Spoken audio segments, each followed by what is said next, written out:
Hi friends, welcome to our channel. ఈ సీరియల్లో ఏం జరగబోతుందో ముందుగానే తెలుసుకుందాం. ఫ్రెండ్స్, డైలీ సీరియల్ నోటిఫికేషన్ కోసం ఛానల్ని సబ్స్క్రైబ్ చేసుకోండి ఫ్రెండ్స్. అండ్ పక్కనే ఉన్న బెల్ ఐకాన్ని క్లిక్ చేసి ఆల్ ఆప్షన్ని సెలెక్ట్ చేసేయండి. ఇక ఆరుని అయితే గుప్తా గారు పైలోకానికి తీసుకొని వెళ్తూ ఉంటారు కదా. ఇక ఆరు, గుప్తా గారు ఎలాగో తీసుకొని వస్తున్నారు కానీ కొంచెం అమెరికా వైపు నుంచి తీసుకొని వెళ్ళండి, నేను ఎప్పటి నుంచో అమెరికాను చూడాలి అనుకుంటున్నాను అని చెప్పేసి ఆరు మొహంలో కొంచెం కూడా బాధ లేకోకుండా నాకు అమెరికా చూపించండి, ఆస్ట్రేలియా చూపించండి అని చెప్పేసి ఎంజాయ్ చేస్తూ పైలోకానికి వెళ్తూ ఉంటుంది. బాలిక, నిన్ను చూస్తుంటుంటే నలుగురు పిల్లకాయలు ఉన్నారన్న విషయాన్ని పూర్తిగా మర్చిపోయినట్టున్నావు. ఇంతకాలం నీ అల్లరి నేను భరించలేకపోయాను. ఇక నీ బాధ్యత అంతా కూడా మా యమధర్మరాజు గారికే ఇచ్చేస్తాను, ఇక ఆయనే చూసుకుంటారు అని చెప్పేసి గుప్తా గారైతే అంటూ ఉంటారు. సర్లేండి, కాసేపు ఆగితే మీ యమధర్మరాజు దగ్గర నన్ను ప్రవేశపెడతారు, ఆ విషయం నాకు తెలుసు. కాసేపు మన జర్నీకి ఒక పుల్ స్టాప్ పెట్టండి, ఈ ట్రావెల్ని కాసేపు ఆపండి అని అనగానే ఇక మధ్యలోనే ఆగిపోతారు గుప్తా గారు.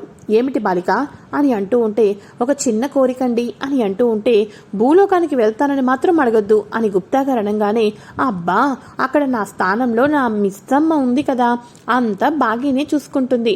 ఈ మేఘాలతోటి ఆడుకుంటూ ఉంటుంటే ఎంత సంతోషంగా ఎంత ప్రశాంతంగా ఉందో మీకేం తెలుసు గుప్తా గారు. ఎప్పుడూ భూలోకం నుంచి పైలోకానికి ఎవరో ఒకరిని తీసుకుని వెళ్ళిపోదామని గోలే తప్ప ఇక నేచర్ని ఎంజాయ్ చేసేటట్టు మీకు అస్సలు లేవు. ఇలా చూడండి, కాసేపు ఇలా మేఘాలలోనే ఉండిపోతే ఎంత బాగుంది అని చెప్పేసి అనగానే, ఏమిటి బాలిక, నాకు మా యమధర్మరాజు గారు ఏది చెబితే వారి ఆజ్ఞానుసారమే నడుచుకుందమో అని అనగానే, అబ్బా వాళ్ళు అలానే చెప్తారు గుప్తా గారు, కానీ మధ్య మధ్యలో వాళ్ళకు మనం జంకి కొట్టాల్సిందే అని అనగానే, ఏమిటో బాలిక, నీతో సావాసం చేసినందుకు మెల్లమెల్లగా నేను కూడా నీలా మారిపోవచ్చున్నానేమో అని నా మీద నాకే అనుమానం వస్తుంది అని చెప్పేసి, సరిసర్లే భూలోకానికి కాదు కాబట్టి ఇక సంతోషపడము అని చెప్పేసేసి అంటూ ఉంటే, మన ఆరు వచ్చేసేసి మేఘాలతో హ్యాపీగా ఆడుకుంటూ ఉంటుంది.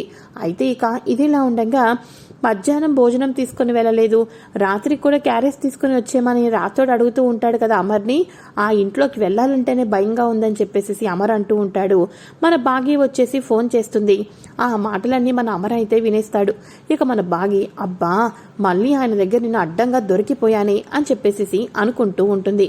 ఇక తర్వాత వచ్చేసేసి రామ్మూర్తి తన కూతుర్ని అల్లుడిని 3 రోజుల పాటు ఇంటికి తీసుకుని వెళ్ళాలని అడగటానికైతే వస్తారు కదా. ఈ లోపల మన బాగి, నాన్న అని చెప్పేసి దగ్గరకైతే వస్తుంది. ఇక వెంటనే, రండి అన్నయ్య గారు రండి, వచ్చి కూర్చోండి అని చెప్పేసి నిర్మలమ్మ అయితే అంటూ ఉంటుంది. ఏమిటి ఇలా వచ్చారు అని అనగానే, ఏమీ లేదమ్మా, కొత్తగా పెళ్ళైన కూతుర్ని అల్లుడిని మాతో పాటు ఇంటికి తీసుకుని వెళ్దాం అనుకుంటున్నాము, 3 రోజులైన తర్వాత పంపిస్తాము అని అనగానే, సరే అయితే అమర వచ్చిన తర్వాత మాట్లాడుదురు గాని, అమర్ ఈ పాటికి బయలుదేరిపోయాడు, వచ్చేసి ఉంటాడు అని చెప్పేసి ఇక ఫోన్ చేసి, నాన్న అమర్, ఇక మన మిస్సమ్మ వాళ్ళ నాన్నగారు వచ్చారు నాన్న, నీతో మాట్లాడాలంట, త్వరగా రండి అని చెప్పేసి ఫోన్ అయితే పెట్టేస్తుంది. ఈ లోపల అక్కడికైతే రాథోడ్ అలానే అమర్ అయితే వచ్చేస్తారు. నమస్కారం బాబు అని అనగానే, నమస్కారం, ఏంటి నాతో ఏదో మాట్లాడాలని వచ్చారంట అని అనగానే, అదే అల్లుడు గారు, పెళ్ళైన తర్వాత ఆ అమ్మాయిని మిమ్మల్ని మా ఇంటికి తీసుకుని వెళ్దామని ఇక పిలుపు చేయటం కోసం వచ్చాను అని చెప్పేసి అనగానే, చూడండి మీ అమ్మాయి నన్ను మోసం చేసి పెళ్లి చేసుకుంది, అంత మాత్రాన మీరు నాకు వరసలు కలిపి అల్లుడు గారు అని పిలవాల్సినంత అవసరం కూడా లేదు అని నాకైతే అనిపిస్తుంది. మీ ఇంటికి తీసుకుని వెళ్ళాలి అనుకుంటే మీ అమ్మాయిని హ్యాపీగా తీసుకుని వెళ్ళండి, నాకేమీ అభ్యంతరం లేదు, పైపెచ్చు ఇంకా నేను సంతోషంగానే ఉంటాను. అలాంటిది నన్ను ఒక అల్లుడులాగా ఆ ఇంటికి ఎలా రమ్మంటారు? నేను మనస్ఫూర్తిగా తాళి కడితేనే నేను అల్లుడిని అవుతాను అని చెప్పేసి అమర్ అయితే అంటాడు. ఆ మాటలకు ఒక్కసారిగా రామ్మూర్తి గారు చాలా బాధపడిపోతూ ఉంటారు. అదేంటి బాబు అలా అంటున్నారు అని అనగానే, దయచేసి నన్ను మాత్రం మీరు అల్లుడు గారిని పిలొద్దు అని అమర్ అంటూ ఉంటే, ఆ మాటలకి రామ్మూర్తి గారి మనసు ఇక గుండె బరువెక్కిపోతుంది. ఈ రకంగా ఒక్కసారిగా రామ్మూర్తి గారు గుండె పట్టుకుని కుప్పకూలిపోతారు. అయితే ఇక ఇదిలా ఉండగా ఇక వెంటనే, నాన్న ఏమైంది నాన్న అని చెప్పేసి అనగానే రామ్మూర్తి గారికి హార్ట్అటాక్ అయితే వస్తుంది. అలా ఆ రకంగా మన అమర్ అన్న మాటలకు హట్ అవటంతో హార్ట్అటాక్ వచ్చిందని చెప్పేసి అలానే టెన్షన్ పడిపోతూ ఉంటుంది మన బాగి అయితే. ఇక ఇలా ఉండగా అమర్, అయ్యో ఏమైంది రాథోడ్, ముందు వెళ్ళి వాటర్ తీసుకునిరా అని చెప్పేసి ఇక వెంటనే లోపలికి వెళ్ళి వాటర్ని అయితే తీసుకొని వస్తూ ఉంటారు. ఇలా కూర్చోపెడతారు. ఎంతసేపటికి తగ్గదు. అయితే ఇక ఇదిలా ఉండేసి ఇక నాన్న నాకు చాలా భయంగా ఉంది నాన్న అని చెప్పేసి అనగానే అమ్మా అమ్మ బాగి అమ్మ బాగి అని చెప్పేసేసి నా కూతురు అని చెప్పేసేసి ఇక ఒక కూతురే ఉంది అని చెప్పేసేసి ఇక తన కూతురు ఒక చనిపోయింది, మరొక కూతురు ఉంది, తన సంతోషం చూడాలి అని చెప్పటానికి రామ్మూర్తి గారు హార్ట్ అటాక్ ప్రాబ్లం తోటి ఎంతో బాధపడిపోతూ పూర్తిగా మాటలు కూడా మాట్లాడలేకపోతూ ఉంటారు. అయితే ఇక ఇదిలా ఉండగా సరే అయితే మా నాన్నకి ఇలా ఎప్పుడు వచ్చినా ట్యాబ్లెట్ వేస్తారు, రాతోడు గారు ఈ అర్జెంటుగా ఈ ట్యాబ్లెట్లు కావాలండి అని చెప్పేసి అనగానే సరే అయితే అని చెప్పేసేసి గుప్తా గారు ఎక్కడున్నాడు ఈ గుప్తా?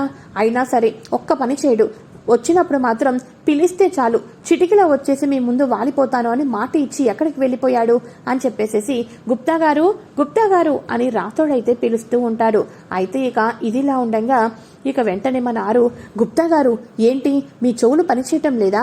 అక్కడ మీరు మాట తప్పారని చెప్పేసేసి రాతోడు మీ మీద నిప్పుల వర్షం కురిపిస్తున్నాడు, మీకు వినిపించటం లేదా అని చెప్పేసి అనగానే ఏమిటి బాలిక ఏమనుచుంటివి అని చెప్పేసి అనగానే ఒకసారి అటు చూడండి అని చెప్పేసి అనగానే రాతోడు గుప్తా ఎక్కడికి వెళ్ళిపోయావు? ఈ గుప్తా గారు ఒక్క మాట వినడు, అసలు నాకు ఎప్పుడో వస్తానని చెప్పి అన్నాడు, అసలు చెప్పా పెట్టుకోకుండా ఎక్కడికి వెళ్ళిపోయాడు అని చెప్పేసి రాతోడు అనుకుంటూ ఉండగా అయ్యయ్యో నేను మాట తప్పేవాడిని కాదు వచ్చుచుంటిని అని చెప్పేసేసి రాతోడు కోపంతో పిలిచేసరికి మాట తప్పావనేసరికి మన ఆరుని తీసుకొని మళ్ళీ భూలోకానికైతే వచ్చేస్తారు గుప్తా గారైతే.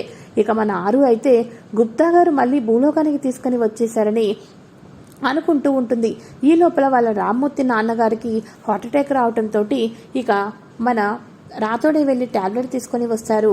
ఆ ట్యాబ్లెట్ వేసుకున్న తర్వాత ఎప్పటికో కూల్ డౌన్ అవుతూ ఉంటారు. ఎప్పటికో ఇక వెంటనే మేలుకొని కొంచెంగా నీళ్లు తాగటం అయితే జరుగుతుంది.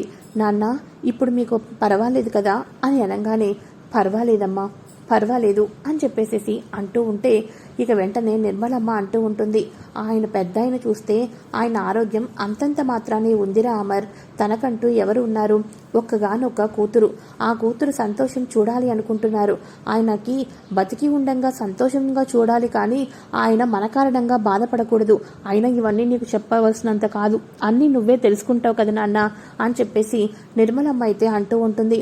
ఇక రామ్మూర్తి గారికి హార్ట్ అటాక్ రావటం, నిర్మలమ్మ మాటలు వినటం అన్ని విన్న తర్వాత ఇక ఇష్టం లేకపోయినా రామ్మూర్తి గారి సంతోషం కోసం ఇక ఇంటికైతే వస్తాను అని చెప్పేసి ఒప్పుకోవటం అయితే జరుగుతుంది. రేపు మార్నింగే వస్తాం అని చెప్పేసి అనగానే అలాగే బాబు అని చెప్పేసి అనగానే రాతోడ్ నువ్వు జాగ్రత్తగా ఇంటి దగ్గర డ్రాప్ చేసేసిరా అని చెప్పేసేసి మంగళాని ఉన్ను రామ్మూర్తిని ఇంటి దగ్గర అయితే డ్రాప్ చేయమని అంటారు. ఇక వెంటనే రాతోడు గారు స్లోగా నాన్న మీకేమీ కాదు అని చెప్పేసేసి మన ఆరు అయితే అనుకుంటూ ఉంటుంది. అయితే ఇక ఇది ఇలా ఉండగా ఇక బాగి రేపు నేను మా ఇంటికి వెళ్ళబోతున్నాను, ఈయనతో ఎలా భరించాలో ఏంటో ఎలా వేగాలో ఏంటో అని చెప్పేసేసి మన బాగి అయితే అనుకుంటూ ఉంటుంది. ఇక వెంటనే రాతోడు అంటూ ఉంటాడు, సార్ 3 రోజులకు సరిపడా లగేజ్ అంతా ప్యాక్ చేసేయమంటారా సార్ అని చెప్పేసి అనగానే అమర్ రాతోడు వైపు కోపంగా చూస్తూ ఉంటారు. సార్ మీరు మాట ఇస్తే తప్పరని నాకు తెలుసు, మీరు ఎలా చూసినా లగేజ్ అయితే ప్యాక్ చేయాల్సింది నేనే కదా సార్ అని చెప్పేసి రాతోడు సైలెంట్గా అక్కడి నుంచి వెళ్ళిపోతారు. ఇక అమర్ వెళ్ళంగానే మనోహరి అనుకుంటుంది, ఇక్కడ ఉంటేనే వాళ్ళిద్దరూ ఎలా దూరం చేయాలా అని అనుకుంటున్నాను. అక్కడికి వెళ్ళిన తర్వాత ఆ రామ్మూర్తి ఇక ఈ బాగీని ఉన్ను నా అమర్ని కలిపేస్తాడేమో, నాకు చాలా భయంగా ఉంది. అసలు ఆ ఇంట్లో ఎప్పుడు అడుగు పెట్టను అనుకున్న అమరే ఈ రోజు ఆ రామ్మూర్తి గురించి ఆలోచించి ఇంటికి వస్తానని ప్రామిస్ చేశాడు. ఇక తర్వాత ఏం జరుగుతుందో ఏంటో. అక్కడ మంగళ ఉంది కదా, మంగళను ఎలక్ట్గా ఉండమని చెప్పాలి అని చెప్పేసేసి మన మనోహరి అయితే అనుకుంటూ ఉంటుంది. ఇక మనోహరి ఇదే మంచి అవకాశం అని చెప్పేసేసి పిల్లల గదిలోకి అయితే వెళ్తుంది. ఏంటి పిల్లలు ఎందుకని చెప్పేసి డల్గా ఉన్నారు? అవునులే మీరు బాధగా ఉంటారు, నాకు తెలుసు.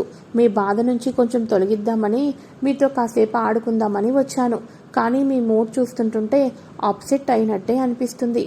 అవును కదా, ఎందుకు అప్సెట్ అవర్లే? ఆ మిస్ అమ్మ మామూలుది కాదు.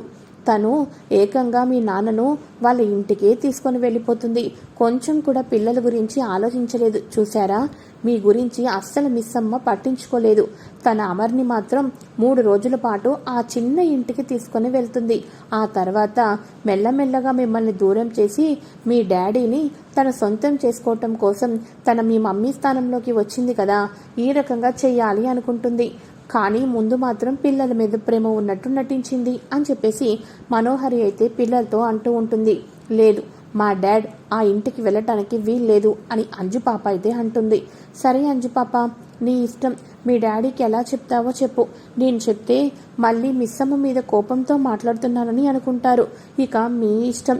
ఇలానే మీ డాడ్ మీ నుంచి దూరంగా వెళ్ళిపోతే మీ డాడ్కి అలవాటు చేసేస్తుంది. తర్వాత మీ డాడ్కి అసలు మీరు గుర్తు రాకోకుండా కేవలం ఎప్పుడు మిస్సమ్మ అనే అయ్యేటట్టే చేస్తుంది. ఇక మీ ఇష్టం. ఈ ఒక్కరోజు ఇలా ఆపేస్తే మీ డాడ్ మీ దగ్గరే ఉంటారు. ఒక్కరోజు చేదాటిపోతే మీ డాడ్ వెనక్కి తిరిగి చూసుకోకుండా ఉంటారు అని మనోహరి పిల్లల్ని రెచ్చగొడుతుంది. అయితే ఇక ఇది ఇలా ఉండగా కిటికీలో నుంచి ఆరు ఇవన్నీ వినేసేసి ఇక వెంటనే, పిల్లలు, మనోహరి మంచిది కాదమ్మా, తన మాటలు నమ్మకండి. మిస్సమ్మే నిన్ను అమ్మలాగా చూసుకుంటుంది. అయ్యో అంజు, నీకు చిన్న పిల్లవి, నీకేం తెలియటం లేదు. ఆ మనోహరి మోసగత్తే, దాని మాటల్ని వినొద్దు. మిస్సమ్మతోనే సంతోషంగా ఉండండి అని చెప్పేసేసి మన ఆరు అయితే అంటూ ఉంటుంది. వాళ్లకు ఆ మాటలేమీ వినిపించవు. అయితే ఇక ఇదిలా ఉండగా గుప్తా గారు వచ్చేసేస్తే రాతోడు అంటూ ఉంటారు. ఏంటి, ఒకసారి ఇక్కడ కనిపిస్తావు, అసలు కనిపించవు, ఏమనుకుంటున్నావు నువ్వు, అసలు పనిలో ఉంటావా ఉండవా అని చెప్పేసి అనగానే, ఉంటాను, నా పని అయ్యేదాకా ఉంటాను అని చెప్పేసేసి గుప్తా గారు అయితే అంటూ ఉంటారు.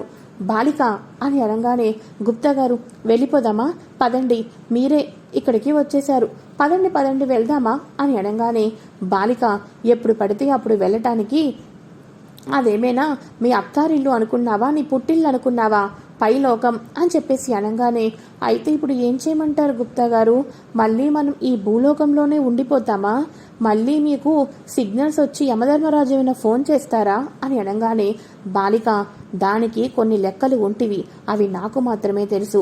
ఇప్పుడు ఈ క్షణాలు దాటిపోయినాయి కాబట్టి మరలా నిన్ను ఎప్పుడు పైకి తీసుకుని వెళ్ళనో నాకు పూర్తిగా బాగా తెలుసును. అప్పటిదాకా నీ భర్త ఆ బాగీతో సంతోషంగా ఉంటారు కదా, పెళ్లి చేసినందుకు దగ్గరుండి అంత కార్యక్రమం చూస్తూ ఉండు అని చెప్పేసేసి గుప్తా గారు అనగానే, ఏంటో ఈ గుప్తా గారు అని చెప్పేసేసి ఇక వెంటనే మన ఆరు అయితే అక్కడి నుంచి వెళ్ళిపోతుంది. ఇక వెంటనే ఉదయాన్నే లెగుస్తారు అమర్ వాళ్ళైతే. ఇలా అమర్ వాళ్ళు లేవంగానే ఇక వెంటనే పిల్లలు ఏం చేస్తారు అంటే, ఇప్పుడు ఏం చేయాలి, డాడ్కి మనం చెప్పలేం కదా అని అనుకుంటూ ఉంటారు. అయితే ఇక మిస్సమ్మ రెడీ అవుతుంది, అమర్ రెడీ అవుతూ ఉంటాడు.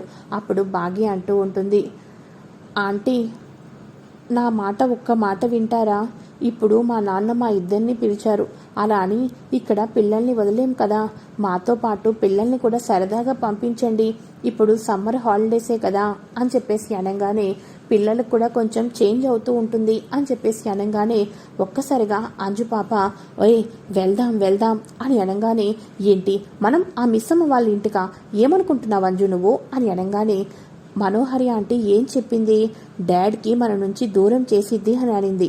అదే మనం కూడా అక్కడికి వెళ్ళామనుకో డాడ్ని మన సొంతం అయ్యేటట్టు చేసుకోవచ్చు అని అనగానే, అవునంజు, ప్లాన్ సక్సెస్, సరే అయితే మనం కూడా బయలుదేరదాం పదండి అని చెప్పేసేసి వీళ్ళంతా కూడా కలిసి రామ్మూర్తి గారి ఇంటికైతే వెళ్తారు.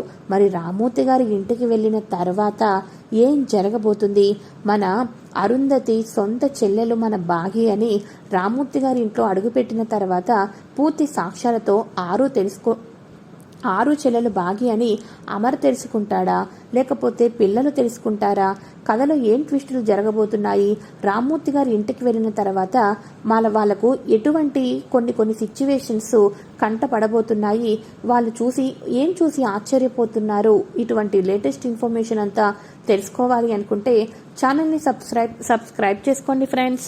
అండ్ పక్కనే ఉన్న బెల్ ఐకాన్ని క్లిక్ చేసి ఆల్ ఆప్షన్ని సెలెక్ట్ చేసేయండి. Okay friends, thanks for watching.